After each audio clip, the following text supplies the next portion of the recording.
In this video, we're going to be taking a look at Jedi Master Indara for the Black Series 6-inch line. Now, for all the flaws that the Acolyte had, I think if there's any good that came from this series, it was some of the character designs. And I think Indara here is one of those characters that was the highlight of the series. It's a shame what they did with her character. I have to be honest, I have not seen the series at all. I've seen bits and pieces of the few highlighted scenes that a lot of people like to talk about on the internet there. But I've never really formally sat down and watched the series, and quite frankly, I don't plan to. I can't give too constructive of an opinion about the Acolyte, but I know it's probably not very good, just from what I have read of it and what little I have seen of it. But I do know what happens to Indara in the series, and quite frankly, I think it's unfortunate. I think she should have been the main character of the series, quite frankly. She is portrayed by Carrie-Anne Moss, who's also from The Matrix. And I think she's a fit for Star Wars. She's a good actress for the most part, from what I have seen. But I wanted to show this off in the package brand new first, because this is the newer Black Series packaging. And this is the first time I'm showing it on the channel here. So it's kind of reminiscent of what we used to get in the red and black packaging.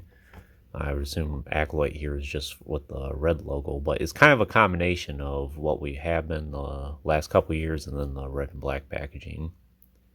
Instead of having the slant on the side here, it's just a 90-degree angle, basically.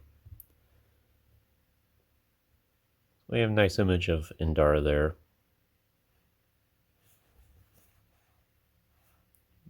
Back of the box. At the end of the High Republic era, a former Padawan reunites with her Jedi Master to investigate a series of crimes, but the forces they confront turn out to be far more sinister and personal than anticipated. I will say one thing about the High Republic. Again, I haven't delved into it too much, but I feel like there's a lot of great potential that could have been with the High Republic. If the High Republic was made like back in 2000, 2002, basically time between like 1995 and 2005, I think the High Republic could have been a huge hit. Up there with like the Knights of the Republic era even. But we know how it is these days, so unfortunately all that potential goes to waste. So this is figure number 5 from the Acolyte. This is probably going to be the only Acolyte figure I end up getting. I really don't have any plans for the other ones. The Indara coming out in TVC, I probably will get the action figure at some point, but that's probably about it. Yeah, just thinking of all the other characters. Without saying anything further, let's just go ahead and get this opened up.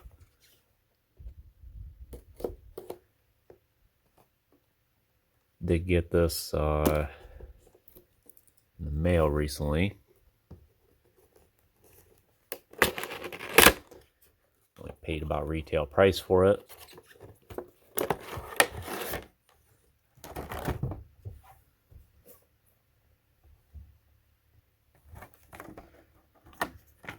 So yeah, we're gonna have to feed that cape through.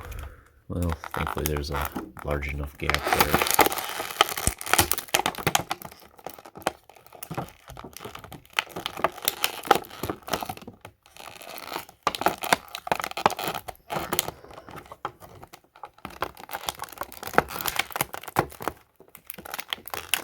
I really wish Hasbro would do something different when they're inserting these figures in these plastic cuts like this, because it can tear the fabric. And then if you have this action figure in the package for 20 years, which 20 years from now there's probably going to be someone buying this action figure brand new in the package. And with it sitting like this for so many years, I think that would fray the edges. If I had to make one comment to Hasbro, or one complaint, I think that'd be the one thing I would tell them for something that can be corrected.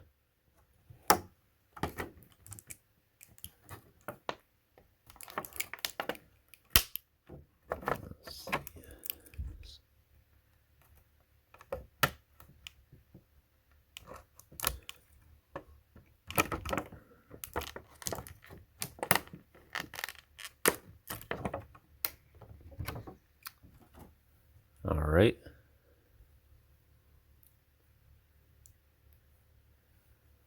So one thing I will mention right away is going back to the character designs.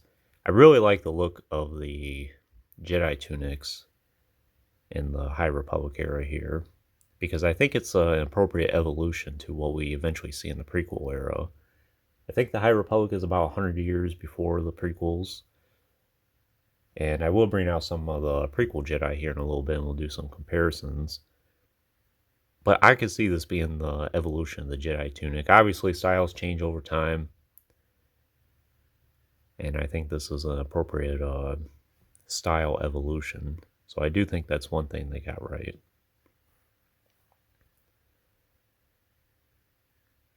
Head sculpt looks really good. I have to admit, when I initially saw these dots on the side of her eye there, I thought, oh man, do I have a paint mark or something on the side? But it turns out that's really how her character is, because you can see it right here as well. So I think that head sculpt looks really good. It looks exactly like Carrie Ann Moss. Um, and it's pretty much what you see on screen there.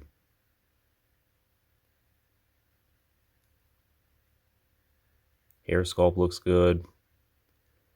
Some nice details. Face printing turned out nice.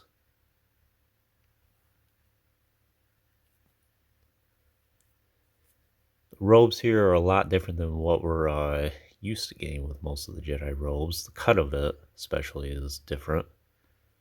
Around here, yeah, it looks like her hood is stitched down as well. It's interesting that they did that. So you can't actually raise her hood. It's a little unfortunate. Suppose if you're good with sewing, you might be able to redo that a little bit. Yeah. There's where the stitch mark is.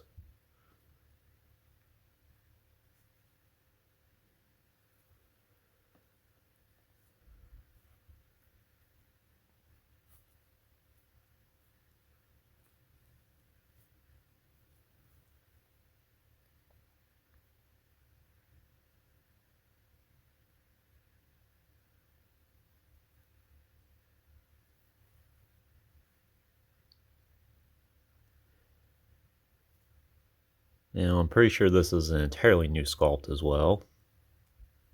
Unfortunately, I don't really think it's going to be reutilized ever again for anyone else. Maybe the legs here could be reused. Maybe the hands and the arms and things like that. But you definitely can't reutilize this body for the prequel era, at least for the torso here. I know a lot of people were suggesting before the Acolyte figures actually debuted that, oh, you know, we'll get a lot of action figures from the Acolyte and we'll be able to reuse those for prequel Jedi.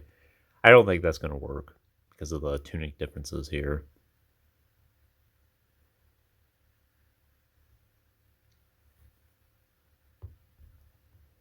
So we'll go over the articulation since it's a new sculpt.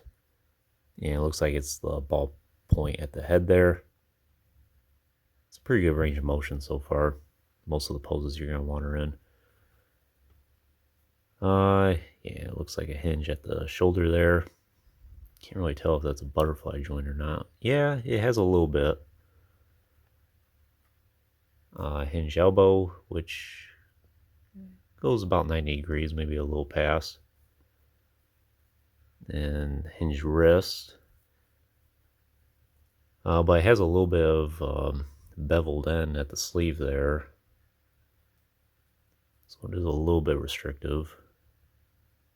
You can at least rotate the wrist. Joint the torso. Hinged hips and no swivel cut at the thigh.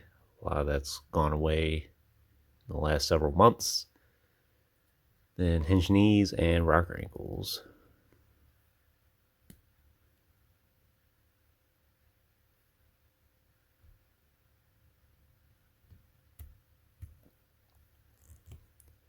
sure you can take the robe off here. Let's do that real quick. Seems easy enough.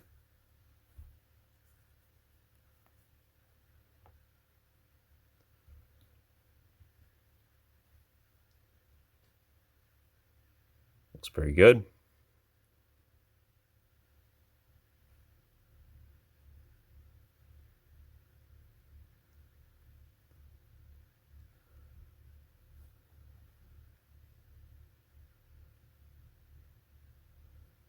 Other than the hood here, I think the robe here is pretty good. Seems to be appropriately sized.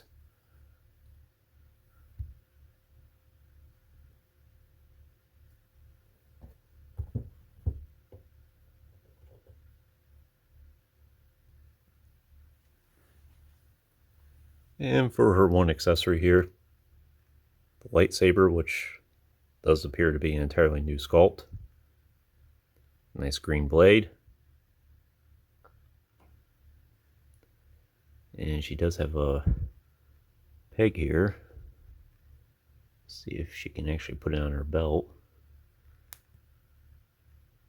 It is easy enough to pop the blade off. Actually, yeah. Oh, let's see. Yeah, there's a spot there where you can plug it in. Fits into place pretty good.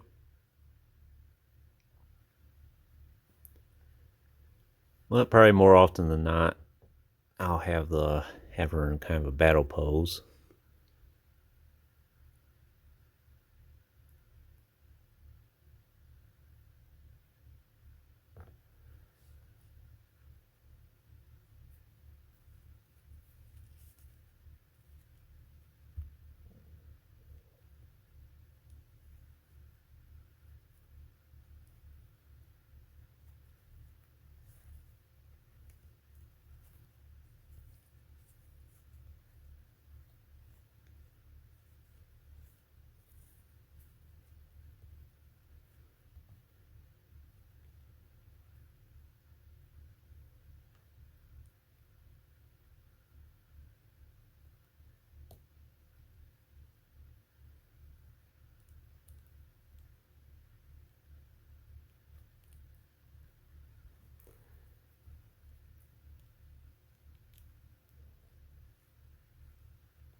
She seems relatively stable. You're in some good poses.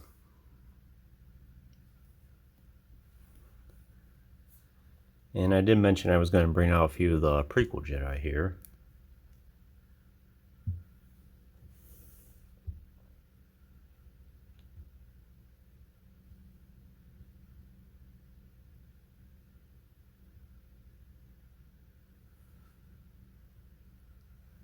Just kind of show the evolution of the Jedi robes.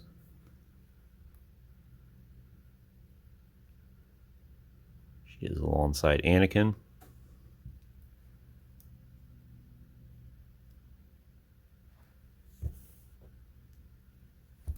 Oops. And the Attack of Clones Obi-Wan. I figure these are some of the better examples of how the Jedi robes looked.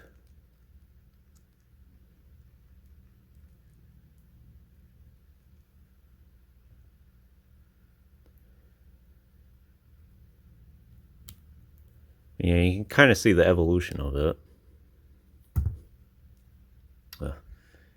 Trying to get these Black Series figures to stand sometimes can be a little difficult.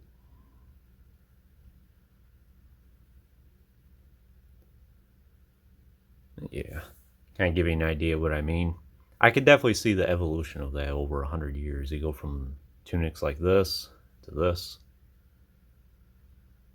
It's very convincing. And even despite that, I think Indara here looks pretty good alongside these two. She definitely would fit in with the prequel Jedi. And that's why I intended her for mostly. I think alongside Mace Windu, Ayla Secura, characters like that, she looked pretty good beside them. I still need to get Ki-Adi-Mundi, which I will at some point, but it seems like it's kind of difficult to get them for retail price. Most of the time I see them for like $35 or more online there, and I haven't found them in person as of yet. But I intend to get Ki-Adi-Mundi at some point. But yeah, I think that's pretty much all I can really say about Indara here. So with that being said, would I recommend her for your collection? If you're a big fan of Jedi, then I would say yes. If you can overlook the Acolyte, or the fact that she's from the Acolyte, I think she's a great addition for your collection. If you can only have one Acolyte action figure for your collection, I would say this one would be a great contender. Out of all the ones, I have seen sold before in store, and then was that Yoon, I think it is, or that I forget what his name is. But anyways, she's probably one of the highlights from the series. It's a shame that her character wasn't utilized much more than it was, but it is what it is. Overall, it's a great action figure. Happy she's part of my collection, and as I said, I plan on getting the TVC version as well. But anyways, I hope you enjoyed this review. If you haven't already, please like the video and subscribe to the channel. I always appreciate all your support, and check out some links in the description if you haven't done so already. And of course, as always, thanks for watching.